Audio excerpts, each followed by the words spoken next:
성경대학 신약과의 만남 두 번째 강의 오심을 환영합니다. 이 시간 우리 잠시 기도로 시작하겠습니다. 주님 은혜를 감사합니다. 오늘도 주님의 말씀 앞에 나오게 하시니 감사합니다. 우리 모두에게 들을 길을 허락하셔서 오늘도 말씀을 통하여 주님의 음성 듣는 은혜의 시간 되게 하여 주옵소서. 이 시간을 주께 맡겨드리오며 예수님의 이름으로 기도합니다. 아멘. 오늘 우리 2강인데요. 우리 교재로서는 3강입니다. 여러분들 페이지 26페이지를 보시면 공감복음 예수님의 생애에 대한 내용을 우리가 함께 나눌 텐데, 먼저 오늘 주제를 나누기 전에 지난주에 보았던 내용들을 우리가 함께 복습하는 시간 갖도록 하겠습니다. 26페이지 여러분들이 보시면 지난 시간을 정리해 봅시다. 몇 가지 답을 쓸 수 있도록 가로를 만들어 놨어요. 여러분들 가로를 채워주시면 되겠습니다. 신구약 중간기의 400년의 열강의 흐름은 우리 지난주에 공부한 내용이죠. 400년 동안 역사적인 변화가 많이 있었죠. 그 중에 많은 제국들이 일어났었는데, 첫 번째는 바벨론 다음에 바사 다음에 헬라의 알렉산더가 죽고 난 후에 프톨로메 그리고 셀루쿠스로 나누어지게 되죠. 프톨로메 왕조, 셀루쿠스 왕조로 나누어지게 되고, 그 다음에 400년 기간 동안 약 100년 동안의 독립기간이 있었습니다. 이스라엘이. 하스모니안 통치죠. 하스모니안. 그리고 이 하스모니안의 통치는 로마로 말미암아 막을 내리게 되죠. 그래서 예수님께서 이 땅에 오셨을 때는 세계는 로마의 통치 가운데 있었다는 것 우리가 보았습니다. 헬라가 신약에 준 영향 크게 두 가지가 있어요. 첫째는 헬라어입니다. 언어. 그래서 신약 성경은 다 헬라어로 기록이 되어 있다는 것을 우리는 알 수 있습니다. 두 번째는 헬라 문화입니다. 헬라 언어와 헬라 문화. 그리고 로마가 신약에 준 영향, 로마 제국이 신약에 준 영향은 두 가지. 팍스 로마나죠. 그리고 두 번째는 모든 길은 로마로. 그래서 바울과 또 사도들이 이 로마 제국이 깔아놓은 길을 통해서 복음을 땅끝까지 전한 역사가 있었던 것이죠. 자, 그 지도를 여러분들이 보시면 예수님 당시의 팔레스타인의 행정구역, 먼저 4개의 물로 둘러싸여 있다. 그래서 동서남북, 서쪽에는 지중해가 있고요. 지중해. 그 다음에 북쪽에는 갈릴리 호수죠. 갈릴리 호수. 동쪽에는 요단강이 흐르고 있고, 그 요단강이 모여서 사해, 데드시를 이루고 있죠. 그래서 지중해, 갈릴리, 요단강, 사해 이렇게 되고요. 예수님 시대에 4개의 지역으로 이스라엘이 나누어져 있었는데, 갈릴리 북쪽이고요, 사마리아 중간이고, 그 다음에 유대 지역이고요, 남쪽에 요단강 동편의 베레아, 갈릴리, 사마리아, 유대, 베레아 이렇게 4 지역이 있었고요. 예수님 시대의 5대 도시, 가버나움, 거기가 예수님의 사역의 헤드쿼터였습니다. 가버나움, 나사렛, 예수님께서 자라나신 곳, 그리고 사마리아 지역에서는 수가성 여인, 여러분들 아시죠? 유대지바 지역에서는 예루살렘, 당연히 제일 큰 도시였고, 그 다음에 베들레헴, 이렇게 5대 도시들이 있었습니다. 27페이지 3번에 보면 유대교 내에 몇 개의 종파들이 있었다는 것 지난주에 보았습니다. 여러분들이 한번 이렇게 연결을 해보세요. 여러분들 이런 거 재밌지 않나요? 자, 바리새인들, 그들의 특징은 무엇이었는가? 오른쪽에 설명에 있어서 4번째죠. 예수님 당시 거대 종교 그룹으로 율법을 세부 사항까지 지켰던 사람들, 율법주의자들, 바리새인들. 그런가 하면 이제 사두개파는 어딘가요? 설명에서 3번째죠. 부유한 귀족 성직자 계급의 소위 엘리트 집단이며 저들은 부활을 믿지 않았다는 것. 바리새인들과 사두개인들. 예수님 시대의 가장 대표적인 두 종파들이었죠. 그리고 성경에서 서기관에 대한 내용도 많이 나오는 편입니다. 사복음서에. 서기관들은 마지막이죠. 서민들이 대부분이었기에 민중의 절대적 지지를 받았다. 사람들에게 지지를 받는 서기관들은 성경을 공부하고 연구하는 자들이죠. 자, 열심당은요, 첫 번째죠. 열정적인 민족주의 집단이며 그들은 무력과 폭력을 일삼았다.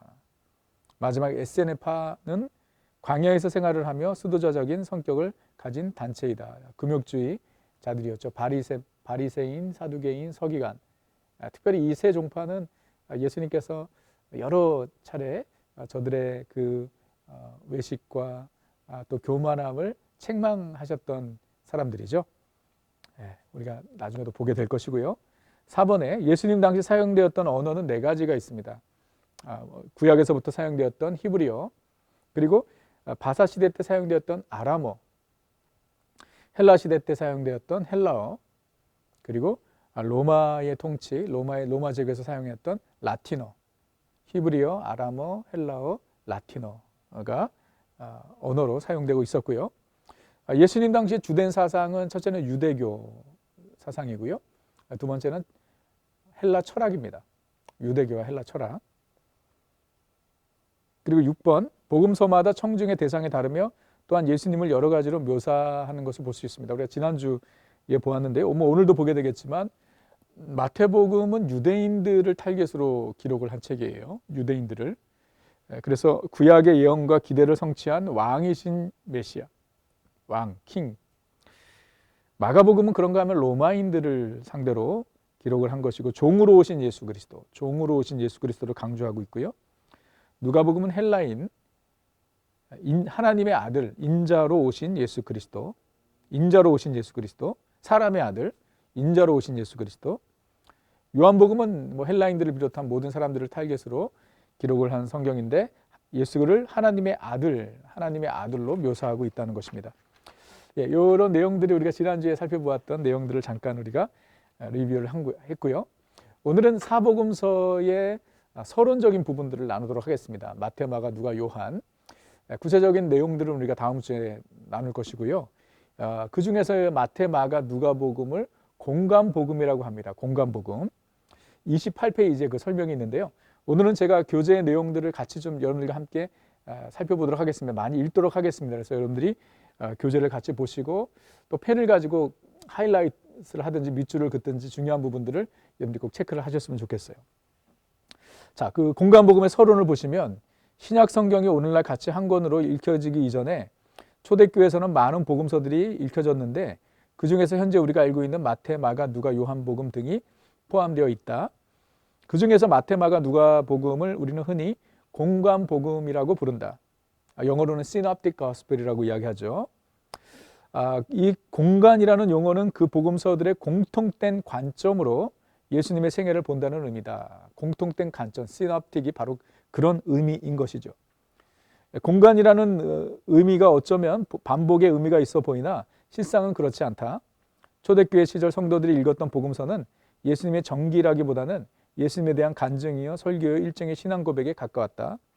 따라서 요한복음을 제외하더라도 같은 내용 공감복음을 3권씩이나 포함시킨 이유는 기독교 신앙을 위해 너무나도 중요한 예수님의 생애와 교훈 그리고 그의 활동과 인격을 좀 더 넓고 깊게 전파하기 위해 세 사람의 다른 신앙적 증거와 서로 다른 형태의 설교를 제시하는 데 있을 것이다. 우리가 지난주도 살펴보았죠. 예수 그리스도를 단면으로, 일면으로만 보는 것이 아니라 여러 각도로 보게 하는 것이죠. Four different angle이죠. 마태가 보는 앵글, 마가가, 누가가, 요한. 그래서 예수 그리스도의 생애를 우리가 더 입체적으로 볼 수 있도록 하나님께서 마태, 마가, 누가, 요한을 통해 예수님의 생애에 대한 기록을 하게 한 것이죠. 그래서 이 마태, 마가, 누가, 요한복음의 차이, 또 공통점 이런 것들은 우리가 지난주에 보았던 24페이지에 아주 잘 설명이 돼 있죠. 그래서 사복음서를 비교해서 이 차트가 나와 있는데 여러분들이 보시면 복음서를 읽을 때 참고하시면 도움이 되실 겁니다. 자, 이제 그 복음서 서론적인 부분들, 저자나 또 특징에 대해서 나눠볼 텐데요.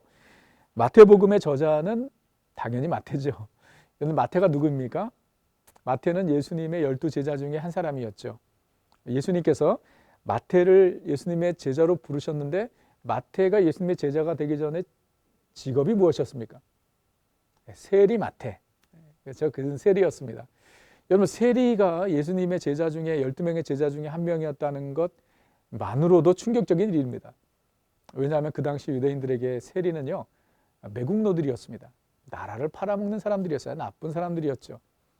그런 세리가 예수님의 12제자 중에 한 명이었다는 것이고, 하나님께서 그런 세리를 예수님의 제자로 삼으셨을 뿐만 아니라 신약 성경의 첫 번째 책인 마태복음을 기록하게 하셨다는 것, 놀라운 하나님의 은혜인 것입니다. 이 마태복음의 특징이 있습니다. 마태복음의 특징을 보시면 1번은 예수님은 구약 성경에 약속된 그리스도임을 강조한다. 구약 성경에서 예언된 그리스도가 바로 예수다라는 것을 강조하는 것이에요. 그래서 예수님은 족보상 다윗의 후손이다. 예수님의 족보에서부터 마태복음 1장에 예수님의 족보가 나오는데 거기서부터 예수님이 아브라함과 다윗의 후손이라는 것을 강조하고 있고요. 그리고 예수님은 구약 성경에 약속된 메시아에 대한 예언을 모두 성취하셨다. 자, 이게 마태복음의 중요한 목적입니다. 기록된 목적. 예수님께서 구약의 그리스도 메시아에 대한 모든 예언을 예수님께서 성취하셨다라는 거예요. 예수님의 탄생, 예수님의 사역, 예수님의 죽음, 예수님의 부활, 예수님의 승천, 이 모든 것이 구약에 예언된 내용이고 말씀이고, 그리고 그것이 성취되었다라는 것을 보여주기 위해서 마태가 마태복음을 기록한 것입니다. 그것이 왜 중요했을까요? 여러분들, 마태복음의 타깃이 누구였다 그랬죠? 유대인들이죠. 그렇기 때문에 유대인들은 메시아를 기다리고 있었습니다. 구약에서 예언되고 구약에서 약속한 그 메시아가 예수라는 것을 증명하기 위해서 마태복음을 기록한 것이에요. 그래서 예수님은 구약 성경에 약속된 메시아에 대한 예언을 모두 성취하셨다. 마태복음에는 구약이 100번 이상 언급된다. 우리 그 이유를 알겠죠? 그래서 마태복음에는 이 말씀을 이루려 하심이라. 이 말씀을 이루려 하심이라. 마태복음 1장 22절에서 예를 들어서 이 모든 일이 된 것은 주께서 선지자로 하신 말씀을 이루려 하심이니. 구약 성경에 하나님께서 선지자를 통해서 예언한 것을 이루기 위해서 예수님께서 이렇게 하셨다라는 내용이 계속해서 반복되는 것이 마태복음의 중요한 특징이에요. 그래서 그 29페이지 보시면은요, 여러분 예를 들어서 예수님의 동정녀 탄생, 이것은 구약 성경 이사야서 7장 14절에서 예언된 말씀이 성취된 것이다라는 것을 마태복음에서 강조하는 것이죠. 예수님의 이집트로 피난 가신 것, 헤롯의 유아 학살, 이 모든 것이 구약 성경에서 다 예언된 것이다. 그것이 성취된 것이다 라는 것을 강조하는 것입니다. 자, 이것이 마태복음의 중요한 특징이고요. 뿐만 아니라 이번에 참 하나님의 백성은 혈통적 유대인이 아니라 예수를 그리스도라 믿는 사람이다라는 것을 강조합니다. 그래서 마태복음 16장에 베드로가 주는 그리스도시요 살아계신 하나님의 아들이시니이다 고백하죠. 예수님께서 그 위에 내 교회를 세우겠다고 말씀하셨어요. 그게 무슨 의미죠? 이제 신약시대 하나님의 백성은 이 혈통적 유대인들이 아니라 예수를 그리스도로 고백하는 자들이 하나님의 백성이요 그리스도의 교회가 된다는 것을 이 마태복음에서 강조를 하는 것입니다. 그리고 마태복음의 또 다른 특징은요, 여기서 예수님의 설교들, 가장 긴 설교들을 마태복음에 기록해 놓았어요. 그래서 3번에 하나님 백성의 규범을 5개의 설교로 강조하고 있다. 마태는 예수님의 설교를 5개의 큰 주제로 묶어 마치 구약 성경의 모세 오경처럼 기독교 공동체를 위한 새로운 규범으로 제시한다. 모세 오경, 창세기, 출애굽기, 레위기, 민수기, 신명기, 구약의 토라라고 이야기하죠. 이 마태복음에도 이 5개의 예수님의 설교로 구성이 되어 있어요. 어떤 설교들인가? 우리가 잘 아는 산상수훈 5장에서 7장, 그 다음에 성교 파송 설교, 천국 비유 설교, 교회의 권리와 책임에 대한 설교, 종말에 대한 설교, 예수님의 긴 설교들이 5편 이 마태복음에 기록이 되어 있다라는 것이고요. 그리고 4번째는 예수님의 왕되심을 모든 민족에게 전해야 함을 강조하고 있다라는 것이에요. 그래서 이 특별히 세계 선교의 아주 핵심적인 구절이 있죠. 그 2구절을 뽑으라면 바로 마태복음에 다 기록이 되어 있어요. 마태복음 24장 14절의 말씀이죠. 이 천국 복음이 모든 민족에게 증언되기 위하여 온 세상에 전파되리니 그제야 끝이 오리라. 예수님의 재림이 언제 어느 때에 이루어지는가? 주님의 복음이 모든 민족에게 전파될 때에 주님께서 오신다라는 것 마태복음에서 강조를 하고 있고요. 그리고 마태복음 28장 예수님께서 승천하시면서 그러므로 너희는 가서 모든 족속으로 제자를 삼아 아버지와 아들과 성령의 이름으로 세례를 베풀라라고 예수님께서 말씀하신 것이죠. 그래서 마태복음에서는 복음은 유대인들에게뿐만 아니라 모든 민족에게까지 전해져야 된다는 것을 강조하고 있다라는 것. 그리고 마지막 그 개요, 여러분 그 전체 내용의 흐름은 이렇게 전개가 되죠. 예수님의 탄생과 공생의 준비 1장에서 4장 뭐 그러면서 여러분들이 한번 보시면 되겠습니다. 예수님의 고난과 부활까지 이렇게 마태복음 28장까지 이런 큰 5개 흐름으로 진행이 된다라는 것 여러분들이 성경을 읽으시면서 또 확인하시면 되겠습니다. 자, 두 번째로 마가복음에 대한 내용을 우리가 살펴볼 텐데요. 마가복음의 저자는 마가이죠. 여러분 마가가 예수님의 12제자 중에 한 명이었나요? 아니었나요? 네, 아니었죠. 예수님의 12제자 중에 한 명이 아니었고요. 마가는 참 특별한 사람이었습니다. 그는 사실 처음에는 예수님의 제자 또는 사역자가 될 만한 자격이 별로 없었던 것 같아요. 그가 실패를 하죠. 실수를 하죠. 마가는 바나바의 생질이었습니다. 바나바의 조카였죠. 그래서 바울과 바나바가 안디옥 교회에서 파송을 받아 이제 전도 여행을 떠날 때에 마가가 바울과 바나바를 수행하기 위해서 같이 따라갑니다. 좋은 의도지요. 그런데 문제가 뭐죠? 중간에 도중 하차합니다. 아마 힘들었던 것 같아요. 좋은 이유가 전혀 아니었던 것 같습니다. 바울이 상당히 업셋됐죠. 그 일로 인해서. 그래서 마가가 그렇게 돌아오고 난 다음에 바울과 바나바가 두 번째 전도 여행을 떠날 때 바나바가 또 마가를 데려가자 그랬죠. 그에게 새로운 기회를 주고 싶었던 것 같아요. 바울이 절대 안 된다고 반대를 했죠. 그로 인해서 바울과 바나바가 갈라지게 됩니다. 바울과 바나바가 지금까지 그렇게 동역자로서 함께 사역을 했는데 마가 때문에 바울과 바나바가 이제 헤어지게 돼요. 이 마가의 연약함을 우리는 보게 되죠. 그런데 하나님께서 마가를 회복시켜 주시고 또 주의 귀한 일꾼으로 세워주시고 나중에 바울과의 관계도 회복이 됩니다. 그 마가가 바로 이 마가복음을 기록한 저자인 것이에요.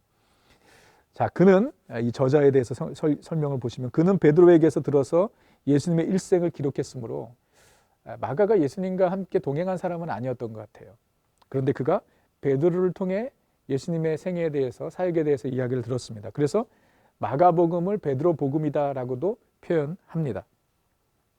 자, 마가복음의 특징들을 몇 가지 살펴보면 1번에 사복음서 중 가장 먼저 쓰여졌으며, 자, 중요한 힌트죠.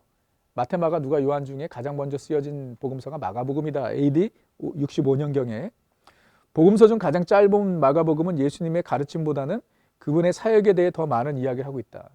그러니까 마태복음에는 예수님의 설교가 5편이나 기록이 되어 있는데 마가복음에는 그렇게 긴 설교들이 없습니다. 마가복음에 기록된 사건들은 다른 복음서들보다 훨씬 더 정교하고 생생하게 저술한다라는 것이고요. 이번에 이 책에서 두드러지게 사용되는 단어는 즉시 또는 곧, 헬라어로 유투스라는 것인데요. 이 단어는 신약의 나머지 책들에 나온 것을 합친 것보다 이 짧은 복음서 안에 더 많이 등장한다. 그러니까 상당히 마가는 이 그 예수님의 사역과 예수님의 그 죽음과 예수님의 부활과 승천, 그 예수님의 스토리를 상당히 빠른 템포로 전개하기 원했던 것 같습니다. 그래서 곧, 즉시라는 단어를 많이 사용한다는 것. 그리고 3번에 마가복음은 부활에서 절정에 이르는 예수님의 생애에 대해서 40%를 할애하여 마지막 8일을 설명한다.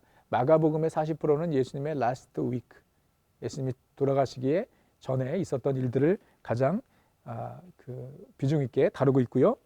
마가복음은 예수님의 십자가의 죽음이 가장 간결하면서도 생생하게 묘사되어 있으며 제자로서 가야 할 길이 무엇인지 보여준다. 4번, 마가복음은 전반부와 후반부로 나누어진다. 1장에서 8장, 그리고 8장에서 16장까지로 나누어지지요.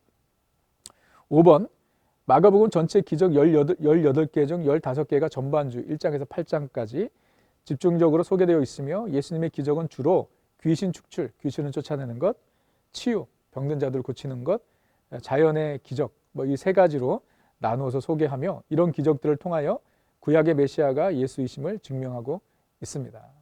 자, 이게 마가복음의 특징이고요. 이 마가복음의 개요 여러분들이 보시면 되겠습니다. 예수님의 공생의 시작에서부터 고난과 죽음과 부활을 통한 구속의 사역의 완성까지 1장에서 16장까지 이렇게 내용이 진행이 됩니다. 자, 세 번째로 누가복음을 우리가 봅니다. 누가복음의 저자는 누가이죠. 누가 또한 예수님의 12제자 중에 한 명이 아니었다라는 것입니다. 여러분 보시면은요, 누가는 예수님의 12사도 중 한 명은 아니었지만 사도 바울의 제자요 동역자로서 의사이자 역사를 바라보는 안목이 아주 뛰어난 역사가였다. 누가가 의사였다라는 것이에요. 그리고 그런 역사가였습니다. 사도행전을 기록한 내용을 보게 되면 아주 탁월한 그런 역사가였죠. 누가복음은 사복음서 중 가장 길고 동시에 가장 문학적이며 역사적이다. 누가복음과 사도행전의 저자는 동일한 누가이다. 그래서 누가가 누가복음과 사도행전을 기록을 한 겁니다. 이 누가복음과 사도행전을 합치면은 신약 성경의 분량으로 4분의 1 정도나 됩니다. 자, 누가가 기록한 신약 성경이 4분의 1이나 되는 거예요. 분량으로 보면. 상당히 중요한 역할을 한 것이죠. 자, 몇 가지 누가복음의 특징이 있습니다. 누가복음은 한 사람, 즉 데오빌로에게 헌정된 것으로 되어 있다. 데오빌로. 그래서 누가복음 1장 3절에 이렇게 시작을 합니다. 이 모든 일을 근원부터 자세히 미루어 살핀 나도 데오빌로 각하에게 차례대로 써 보내는 것이 좋은 줄 알았노니.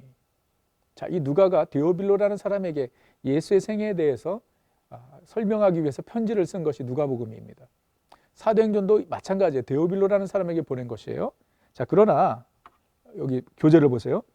데오빌로가 실제적 인물이라 할지라도 본서가 개인만을 위해 쓴 것이 아니라 당시의 교회, 특히 헬라어를 쓰는 이방 신자들, 즉 헬라의 지성인들을 설득하기 위해 쓰여졌다라는 것을 우리는 알 수 있습니다. 그래서 데오빌로라는 사람만 본 것이 아니라 그 당시 모든 헬라권에 있는 사람들이 이 복음서, 그러니까 누가복음을 통해서 예수님의 생애, 사도행전을 통해서 교회의 시작과 복음의 전파, 그 내용을 기록하게 하셨죠, 하나님께서.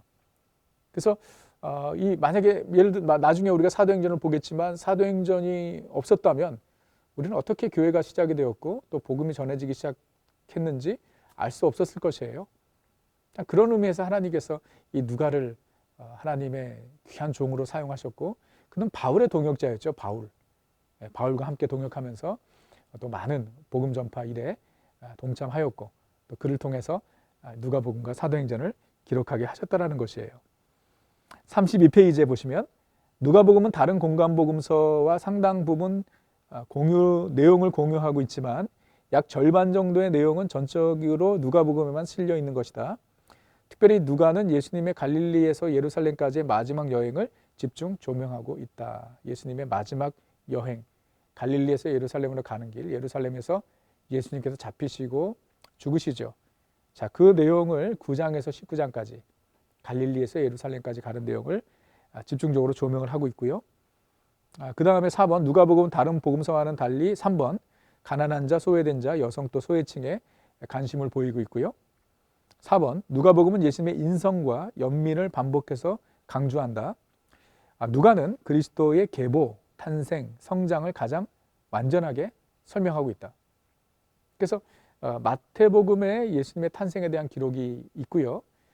그 다음 누가복음이 분량으로는 내용의 그 기록의 분량으로는 누가복음이 가장 많습니다. 그래서 예수님 전에 태어난 세례 요한의 탄생에 대해서도 구체적으로 기록을 하고 있어요. 그리고 마리아, 예수님의 모친 마리아가 이제 성령으로 잉태하게 된 것, 그리고 마리아의 그 감사의 찬양, 고백, 그것도 누가복음에만 기록이 되어 있고요. 예수님의 태어나심, 그리고 예수님의 탄생하신 소식을 예루살렘, 베들레헴의 목자들이 듣게 된 것, 그리고 예수님께 나아가 경배한 것은 누가복음에만 기록되어 있는 내용이고요. 그리고 아기 예수님의 정결식, 그리고 예수님의 사생애, 예수님께서 공생애를 시작하시기 전에 예수님께서 30살이 되기까지 그 기간 가운데 예수님께서 어떻게 사셨는지 기록이 하나도 없는데 그 중에 유일하게 누가가 예수님께서 12살 때 예루살렘에 올라가 유월절을 지키신 내용을 누가복음에만 기록을 하고 있다는 것입니다. 그리고 누가복음에는 예수님의 족보가 기록이 되어 있습니다. 예수님의 족보는 마태복음과 누가복음 이 두 곳에 기록이 되어 있는데요. 우리가 조금 있다가 그 족보를 살펴보도록 하겠습니다. 개요를 여러분들이 보시면 누가복음이 어떻게 이 내용이 흐름이 전개가 되는지 볼 수 있습니다. 그리고 33페이지 공관복음에 나타난 예수님의 기적의 비교들. 그래서 1번 나병 환자를 고치신 내용은 마태복음과 마가복음과 누가복음에 다 기록이 되어 있어요. 그래서 만약에 제가 나병 환자를 고치신 예수님의 기적에 대한 설교를 한다면 어느 본문을 선택을 하면 될까요? 어떤 본문도 괜찮지요. 근데 중요한 것은 뭐죠? 제가 만약에 마태복음의 그 본문을 가지고 나병 환자의 그 기적을 여러분들에게 말씀을 전한다면 마태복음만 봐서는 안 된다는 거죠. 누가복음도 보고 마가복음도 같이 봐야 된다는 것입니다. 그렇기 때문에 우리가 이 마태, 마가, 누가복음, 공관복음을 예수님의 사역, 예수님의 말씀, 예수님의 기적들을 우리가 살펴볼 때 같이 살펴보는 것이 뭐 비슷한 거의 70% 80% 같은 내용들이지만 또 조금씩 다른 내용들이 추가되어 있다는 것이에요.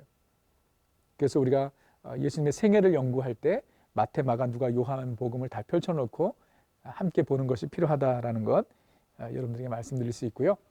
자, 마태, 마가, 누가복음, 공관복음, Synoptic Gospel 같은 관점으로 예수님의 생애를 기록한 것이고요. 자, 그런가 하면 예수님의 생애에 대한 또 예수님의 사역에 대한 내용이 90%가 다른 복음서가 바로 요한복음입니다. 요한복음은 마태, 마가, 누가복음에서 찾아볼 수 없는 내용이 90%나 됩니다. 우리가 그 요한복음도 잠깐 살펴볼 텐데요. 여러분들이 페이지를 54페이지 한번 돌려보십시오. 펴보십시오. 54페이지 요한복음에 대한 서론적인 부분들이 있는데요. 자, 요한은 예수님의 12제자 중에 한 명이었죠. 사도 요한입니다. 사도 요한이 AD 80에서 90년에 소아시아 에베소 지방에서 이 요한복음을 기록한 것으로 우리는 알고 있습니다. 이 요한복음의 특징들을 여러분들이 살펴보시면 제가 지금 말씀드렸지만 요한복음은 90%가 다른 복음서에서 찾아볼 수 없는 내용이다. 요한복음은 가장 늦게 기록된 복음서이므로 가급적 새 복음서에 없는 내용을 기록하려고 노력한 것으로 보인다. 가장 마지막으로 기록한 성경이라는 것입니다. 사복음서 중에. 그렇기 때문에 마태, 마가, 누가복음에 없는 내용들을 요한이 추가한 것이죠. 그렇기 때문에 90%나 되는 내용이 공관복음에서는 찾아볼 수 없는 내용들이다라는 것입니다. 자, 2번 요한은 갈릴리 어부 출신이죠. 그럼에도 불구하고 매우 지적인 통찰력과 철학적 깊이를 가지고 복음서를 기록하였다.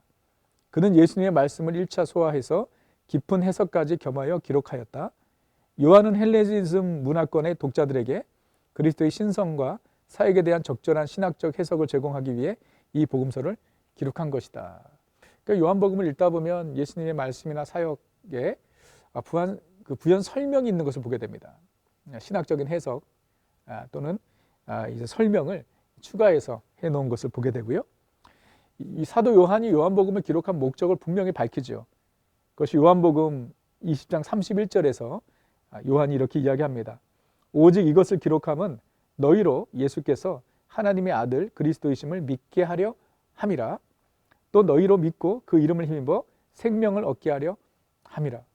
자, 요한복음을 기록한 것은 예수가 하나님의 아들이심을 믿게 하는 것이고 그 믿음으로 말미암아 믿는 자들마다 영생을 생명을 얻게 하기 위해서 요한복음을 기록했다라고 기록 목적을 분명히 밝히고 있습니다. 자, 4번에 요한은 예수님의 지상생애 이전부터 예수님의 선제를 소개하기 위해 말씀 개념을 사용하여 창세전에 하나님과 함께 계신 분이시며 그 말씀은 곧 하나님이시며 말씀이 육신이 되어 우리 가운데 거하신 존재가 예수 그리스도이며 예수님의 탄생은 그 말씀이 육신이 되신 것임을 기록하고 있다. 요한복음 1장이죠. 태초에 말씀이 계시니라. 그 말씀이 하나님과 함께 하셨고 그 말씀이 곧 하나님이시라. 그 말씀이 육신이 되어 이 땅에 오셨다. 그분이 바로 예수 그리스도라는 것을 소개하고 있는 것이죠. 그게 요한복음의 시작이지요. 그래서 요한복음에는 키워드들이 자주 사용되는 단어들이 몇 가지 있는데 그 중에 말씀, 그리고 생명, 그리고 믿음, 이 세 가지 단어가 요한복음의 키워드입니다. 또 요한복음의 중요한 특징 중에 하나는요, 6번에 7번이나 예수님께서 나는 누구다라고 밝히십니다. I am, 에고 에이미. 본인의 인격과 또 본인의 사역을 설명하기 위해서 이 에고 에이미, 나는 누구다라고 7번 밝히신 것을 요한복음에 기록을 해두었는데요. 그것이 무엇인지 여러분 보세요. 나는 생명의 빵이다. 나는 세상의 빛이다. 나는 양의 문이다. 나는 선한 목자다. 나는 부활이요 생명이다. 나는 길이요 진리요 생명이다. 나는 참 포도나무다. 나는 누구다? 라는 것을 예수님께서 우리에게 말씀해 주시고 계시죠. 그래서 55페이지에 예수님은 이러한 7가지 호칭을 통해서 예수님 자신이 어떤 분이시며 세상 가운데 무엇을 행하고자 하셨는지에 대해 여러 가지로 설명해 주셨다. 그 외에 예수님의 사역의 성격을 기술하는 요한복음에는 많은 비유들이 있다. 세상 죄를 지고 가는 하나님의 어린 양, 성전이 그의 몸, 광야에서 들려 올려진 뱀, 자기 양들을 위해 목숨을 주는 목자, 또 땅에 떨어져 죽는 미랄, 다 예수님에 대한 이야기죠. 그래서 이 요한복음이 또 어떻게 이 흐름이 전개되는지 개요를 여러분들이 살펴보시면 좋겠습니다. 자, 시선 집중에 요한복음과 공관복음의 차이를 몇 가지 보면, 공관복음은 예수님이 6월절에 예루살렘에 가신 것을 한 번만 언급하지만 요한복음은 6월절에 예루살렘에 가신 기록을 3번 언급한다는 것. 2번, 공관복음이 예수님의 갈릴리 사역을 중심으로 저술했다면 요한복음은 예루살렘과 갈릴리 사역을 교대로 저술하고 있다는 것. 3번, 공관복음은 예수님의 기적을 많이 소개하지만 요한복음은 8개만 소개하고 있고요. 그 중에서 귀신 축출, 귀신을 쫓아내진 기적은 요한복음에서 하나도 나와 있지 않다는 것입니다. 4번, 공관복음은 예수님의 비유를 많이 소개하지만 요한복음은 단 한 개의 비유도 소개하지 않고 긴 설교 형식과 예수님과의 대화를 기록하고 있다. 특별히 예수님과의 대화, 니고데모와의 대화, 사마리아 수가성 여인과의 대화, 이런 대화들이 요한복음에는 기록이 많이 되어 있고요. 끝으로 5번 예수님의 생애에 발생한 주요 사건 중 공관복음에 나오는 예수님의 탄생, 예수님의 세례, 예수님의 광야 시험에 대해서는 소개하지 않는다. 예수님의 탄생에 대한 내용은 요한복음에서 찾아볼 수 없죠. 왜냐하면 다른 복음서에 기록이 되어 있었기 때문에 추가 내용이 필요 없다 생각을 했던 것 같습니다. 자, 이렇게 해서 우리 마태, 마가, 누가, 요한 이 서론적인 부분들을 우리가 살펴보았습니다.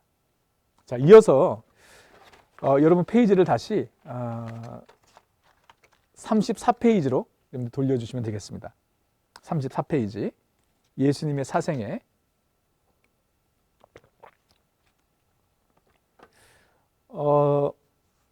이 복음서의 핵심은 뭐 너무나 당연하죠.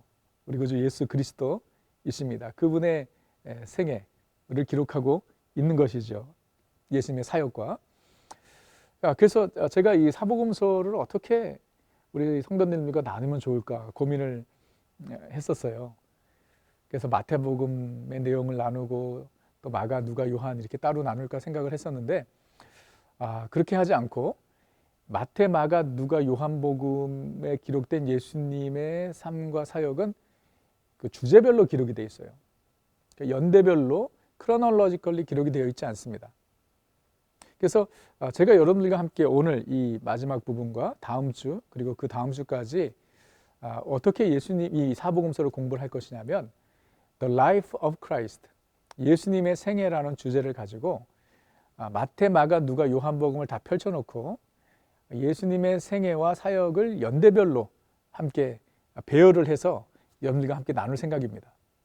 그래서 예수님의 탄생에서부터 예수님의 죽음과 부활과 승천까지, 그것이 이 예수님의 사생에 예수님께서 태어나시고 30세가 될 때까지, 그리고 예수님의 공생애 3년입니다. 예수님의 공생애 1년차, 2년차, 3년차, 이렇게 해서 The Life of Christ, 예수님의 생애에 대해서 우리가 살펴볼 생각을 제가 그 계획을 가지고 있습니다. 그래서 저는 이 그 그리스도의 생애, The Life of Christ를 여러분과 함께 나누면서 너무 이렇게 기대가 됩니다. 이게 우리에게 너무나 큰 은혜가 될 것입니다. 우리가 구약 성경 성경대학에서 예수님에 대해서 배웠죠.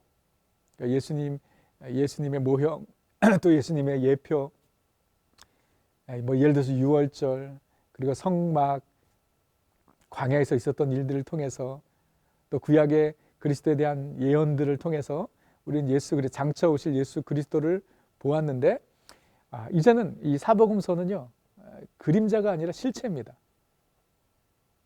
구약에서 예언하신 그리스도가 오셔서 어떻게 오셨고 어떤 사역을 하셨고 어떤 말씀을 하셨는지 우리는 이 그리스도의 생애, The Life of Christ를 통해서 살펴보게 될 것이에요.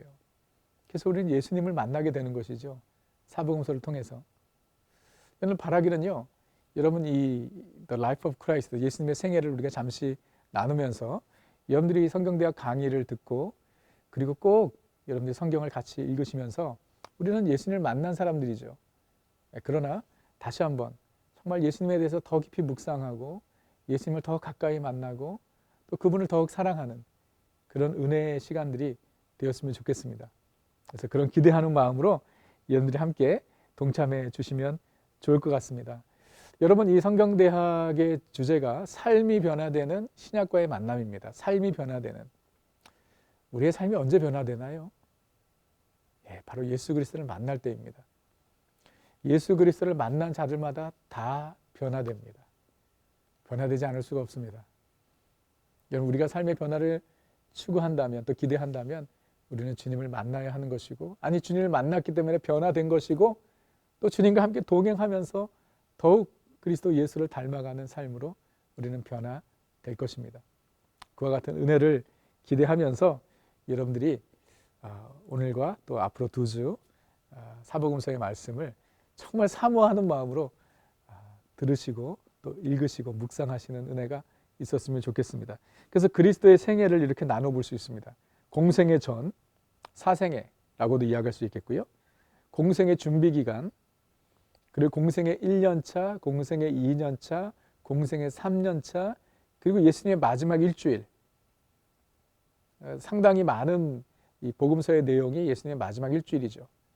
그리고 예수님의 부활과 승천에 대한 이런 순서로 우리가 마태, 마가, 누가, 요한 복음을 펼쳐놓고 이 연대별로 크로놀로지컬리 배열을 해서 살펴보게 될 것입니다.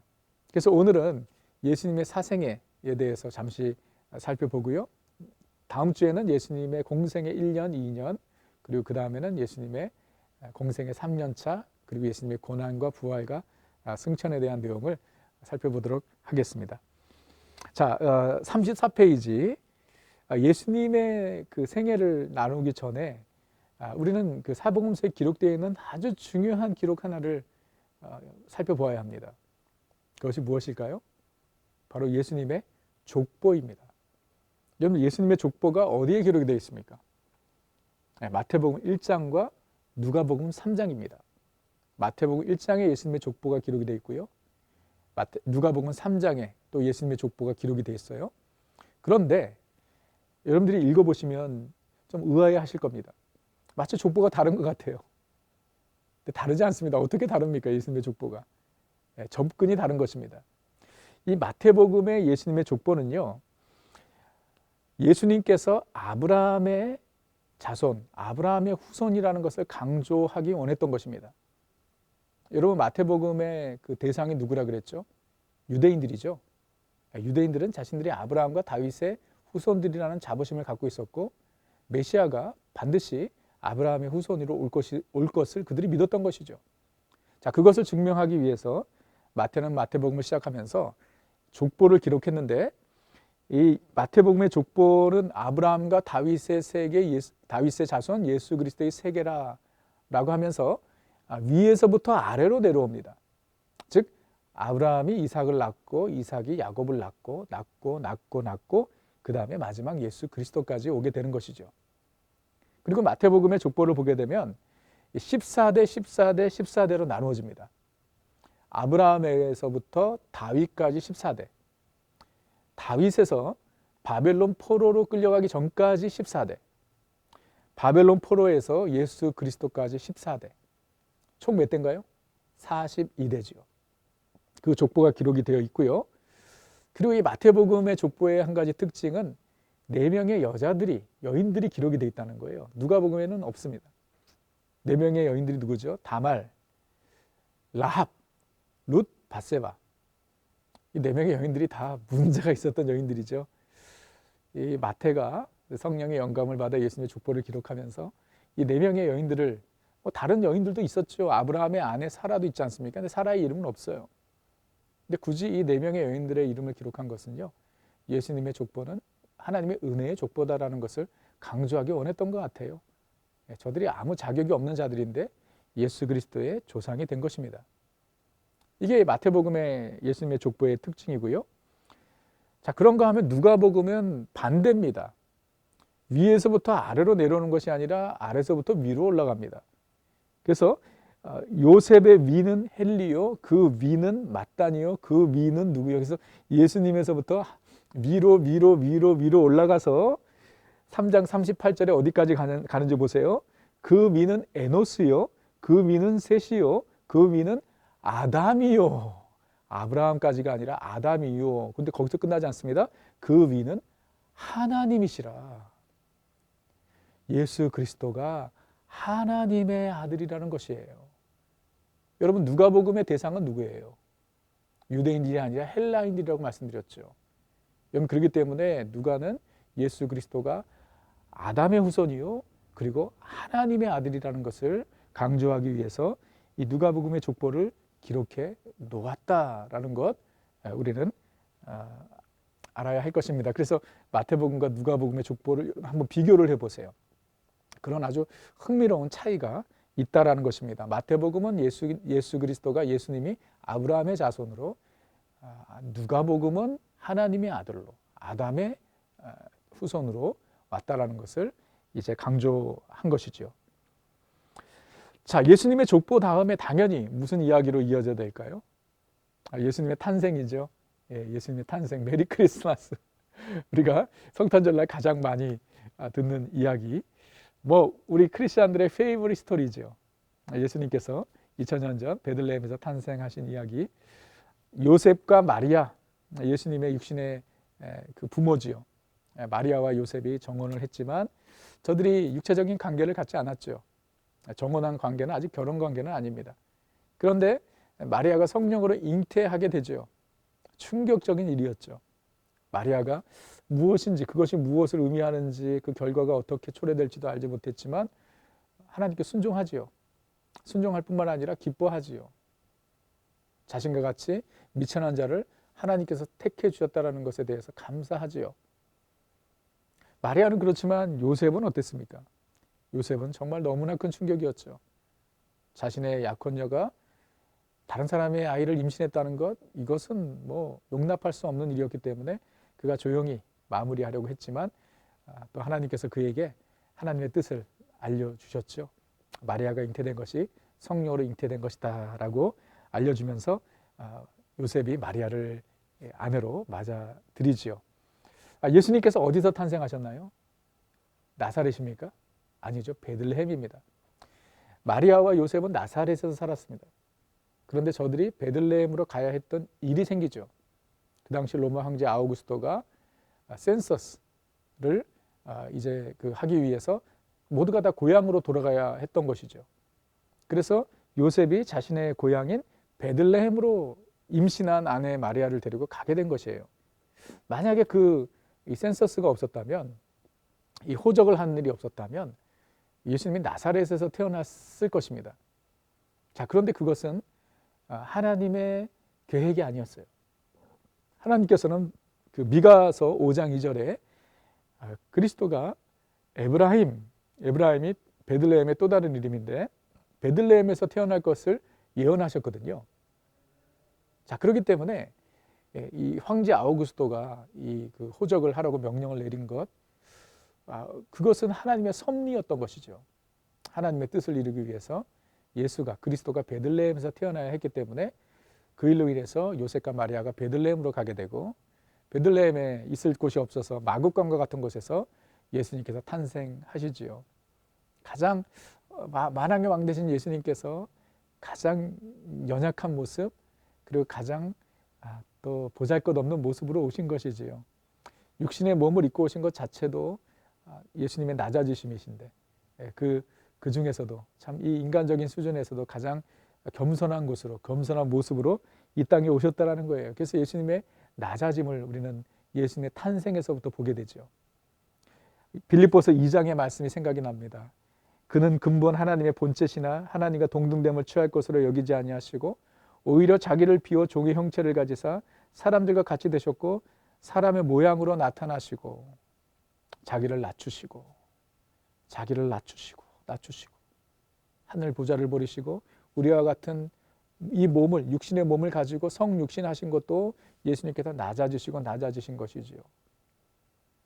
그 중에서도 가장 낮은 모습으로 마구간에서 태어나셨다는 것, 참 예수님의 낮아지심의 모습을 탄생에서부터 보여주고 계신 것입니다. 예수님께서 이 땅에 오심으로 말미암아 우리가 하나님의 거룩한 자녀로 거듭나게 된 것이죠. 이것이 하나님의 놀라운 은혜라는 것을 우리는 생각해야 합니다. 예수님께서 탄생하셨을 때 또 등장하는 인물들이 있죠. 많지는 않습니다. 그래서 우리는 크리스마스 때 사실 그 사람들의 이야기를 항상 이야기하죠. 누굽니까?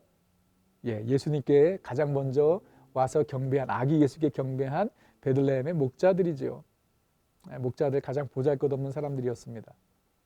그들에게 천사가 나타나 예수님의 탄생을 알리고 저들이 아기 예수께 가서 경배하게 되죠. 그리고 또 있죠. 동방 박사들이죠.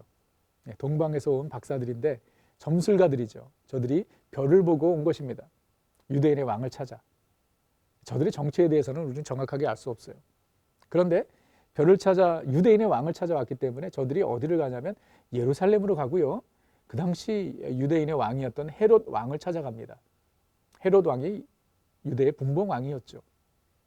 이 헤롯 왕이 유대인의 왕이 태어났다는 이 동방 박사들의 이야기를 듣고 그가 긴장하죠.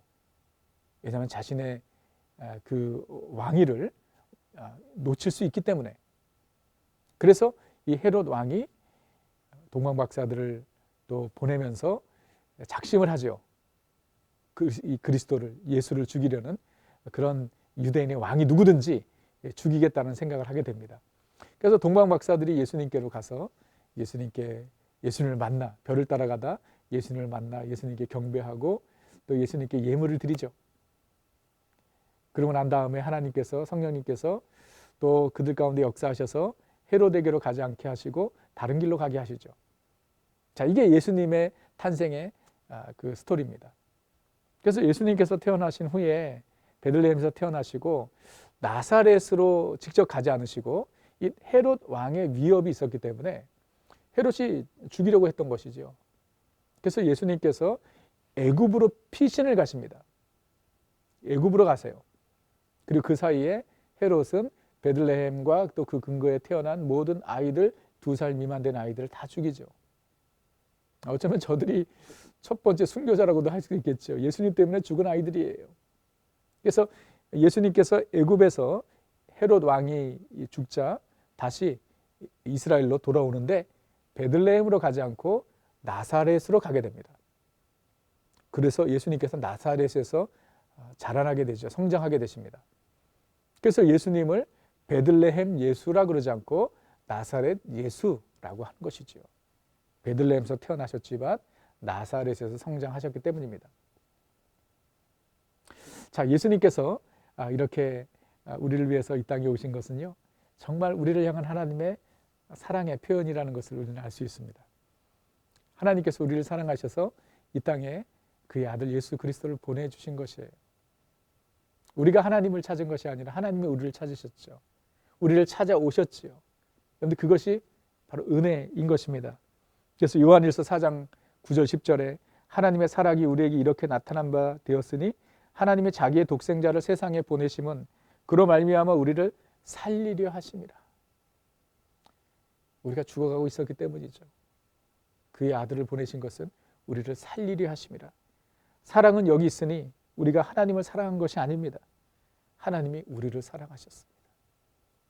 예수님께서 성육신 하신 것은 바로 우리를 죽어가는 우리를 살리시기 위해서 우리를 사랑하셔서 우리를 구원해 주시기 위해 하나님께서 이 땅에 인간의 몸을 입고 오신 것입니다. 그분이 우리를 찾아오신 것이죠. 우리는 그 은혜에 감사하고 감격하고 기뻐해야 할 것입니다. 자, 예수님의 탄생의 이야기, 그리고 공생애가 시작되기 전에, 아까도 말씀드렸지만 여러분 그 중간 기간에 예수님께서 어떻게 사셨는지 기록은 없습니다. 근데 그 중에 단 한 가지, 12살 되셨을 때에 가족과 함께 예루살렘에 유월절을 지키시기 위해서 올라가십니다. 이제 그 스토리가 누가복음에 나오죠. 네, 누가복음에 예수님께서 누가복음 2장에 12살 때 성전에 예수님께서 가신 기록이 있어요.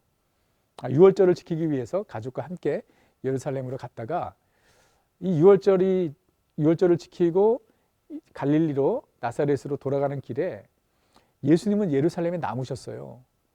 성전에서 이제 서기관들과 성경학자들과 디베이트를 하고 계셨습니다. 12살 된 소년이.